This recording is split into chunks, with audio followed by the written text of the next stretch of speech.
paradise. Before starting his show, he clears his stage. He takes particular care to remove anything green. That colour will be the main feature of his display, and he doesn't want any competition. His costume must be immaculate. Plumes like these need careful attention. Time to summon the audience. The first to appear are all young males. They have come to watch and to learn. At last, a female. She looks much like a young male to our eyes, but he can clearly tell the difference. She will judge him by his performance and the brightness of his feathers.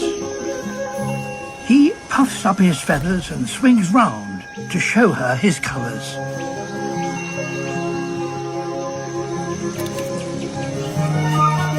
And from there, his brilliant green colours stand out vividly against the brown of the ground.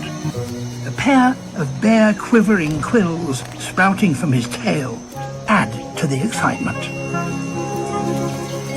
The prize giving, however, is unmistakable.